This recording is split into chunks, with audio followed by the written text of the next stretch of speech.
जगमग जगमग ज्योति जले दाई तोरे मंदिरवा माँ छाइना।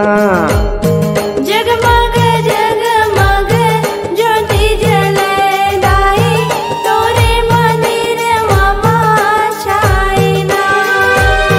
धरती आकाश हो गे चारों कोना उजागर, धरती आकाश हो गे चारों कोना उजागर, चंदा सूरज छाइना।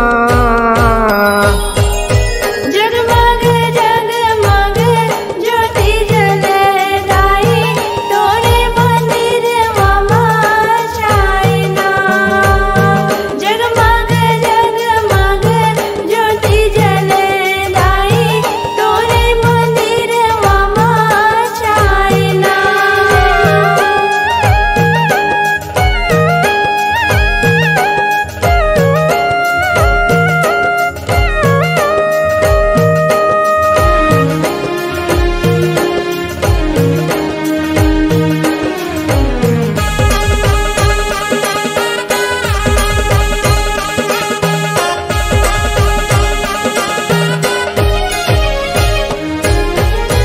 कौने मारावे दाई तोर नवरात्रि मैया, कौने हाँ पोए तोर फूलवारी माँ। विष्णु मढ़ावे दाई तोरे नवरात्रि मैया, रामे होवे फूलवारी ना।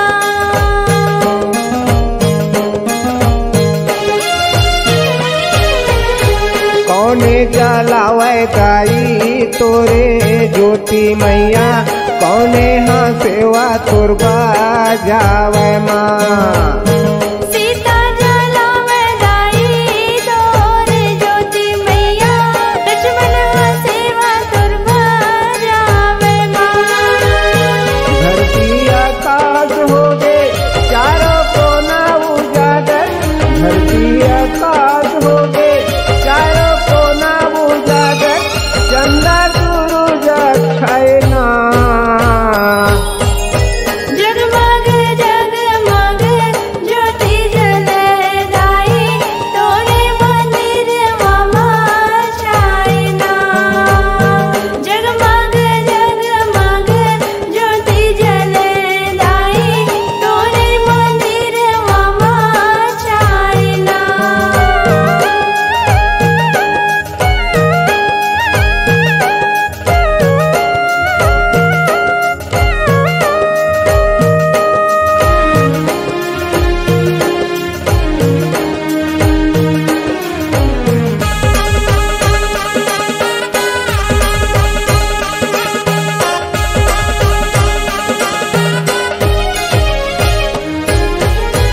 के कोसन के दाई तोर फूलवारी मैया, के कोसन चौ पेड़ माँ।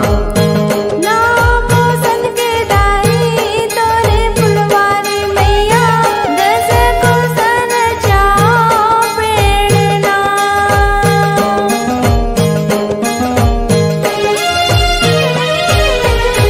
के बहिनी दाई तोर फुलवा सजाए मैया, के बहिनी तोरे कलसमा। सात बहिन तोरे फुलवा सजावे मैया, नौ बहिन तोरे कलसना। धरती आकाश हो गे चारों कोना उजागर, धरती आकाश हो गे चारों कोना उजागर, चंदा सूरज छाइना। जगमग जगमग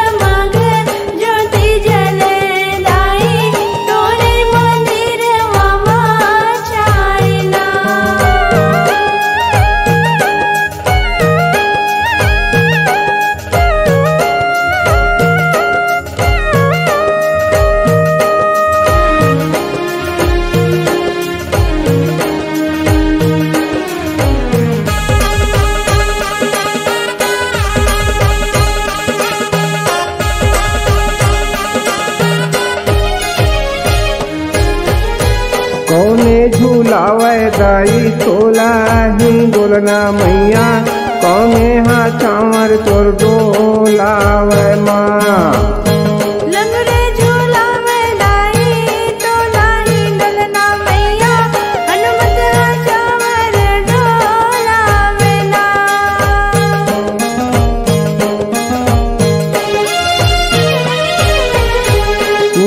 तुमर के दाई सूरज से गायो मैया जय जय बोला था तुम्हारे माँ बालक बरवा दाई को छोड़ी जाने मैया सेवाल तोर बजावे ना। धरती आकाश हो गए चारों कोना उजागर धरती आकाश हो गए चारों कोना उजागर चंदा सूरज छाए ना। जगमग जगमग ज्योति जले दाई तोरे मंदिर मामा छाए ना। जगमग जगमग ज्योति जले दाई तोरे मंदिर मामा छाए ना। तोरे मंदिरवा माँ छाए ना। तोरे मंदिर मामा छाए ना। तोरे मंदिरवा माँ छाए ना।